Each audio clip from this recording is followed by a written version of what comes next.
解读 A 股，去说美股，畅谈港股。欢迎来到知乎者也说财经的频道。今年第一季度，尽管汽车行业持续受到疫情与供应链短缺的打击，但特斯拉的财报数据反而超出市场预期。4月21日，特斯拉发布了2022年第一季度财报。财报显示，按照美国通用会计准则计算，特斯拉第一季度总营收为187.56亿美元，同比增长81%，营业利润为36亿美元，营业利润率为19.2%。净利润为33.18亿美元，同比增长658%，净利率17.5%，毛利润达54.6亿美元，毛利率29.11%。在净利润和毛利润双双超预期的同时，一季度特斯拉自由现金流达22.28亿美元，同比增长660%。除汽车及能源产品融资外的总债务降至1亿美元以下。根据对比，特斯拉的经营利润率已经是全 OEM 第一，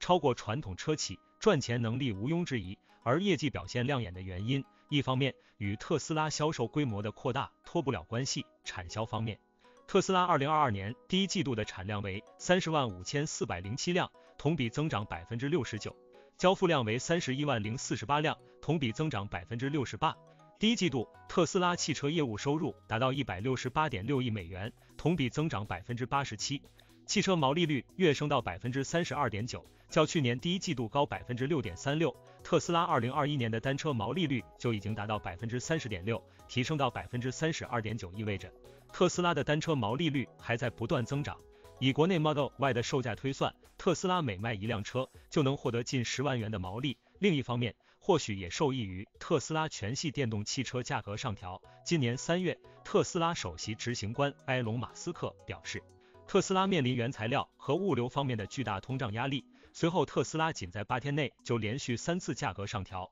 从特斯拉中国官网售价看，经过多轮涨价后， Model 3标准续航版本的价格从最低的23.59万元涨至27.99万元， Model Y 标准续航版本从27.6万元涨至31.69万元。马斯克在财报电话会议上表示，特斯拉涨价的原因是因为供应商承受着巨大的成本压力。受通货膨胀问题的影响，部分零部件成本比去年增加了20%至30%，这意味着车型价格的价格上涨一定程度上对冲了部分供应链问题和成本上升带来的影响。而对于今年是否会再涨价的问题，马斯克表示，目前的价格针对的是未来6到12个月交付的汽车，已经包含了对成本可能增长的预期。如果成本没有增长，我们可能会稍微降低价格。对于2022年，特斯拉认为重点在于面临的问题不是需求有限，而是产能有限。近期，特斯拉上海工厂受疫情影响一度遭遇停产，马斯克也直言，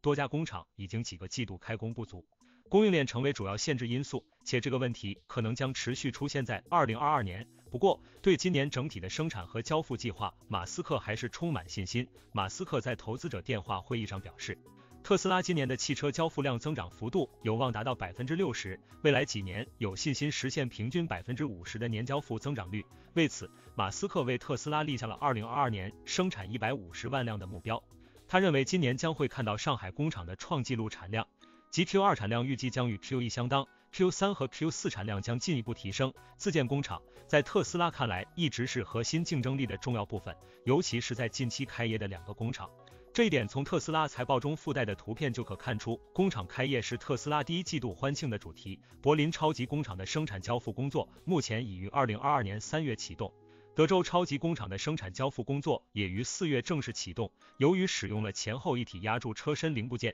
所需零部件大为减少。德州工厂生产的 Model Y 减少了超过1600条焊缝，这或许表明德州工厂通过改变传统车企生产汽车的4大工艺的车间布局，采用一体化工厂，可以加快造车速度并进一步降低成本。即便是对于特斯拉而言，来自供应链的挑战也是持续存在的问题，也因此特斯拉愈发注重降低制造成本，将扩大产能作为决策核心，且以价格调整上对冲成本结构带来的影响。以此种种，特斯拉保证了净利润和汽车毛利率，更加大了对竞争对手们的冲击。按照计划，在今年晚些时候，德州工厂将会同时生产4680电池包和2170电池包。不过，2170电池包将不会采用 CTC 技术。自动驾驶方面， FSD Beta 在第一季度进行了7次更新，并将在今年年底之前向全美 FSD 用户开放测试。同时，在投资者电话会议上，马斯克还表示，预计2024年将大规模量产一款没有方向盘和踏板的自动驾驶出租车。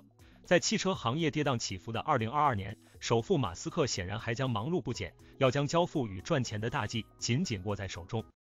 感谢您的观看，喜欢记得点赞和订阅我们的频道。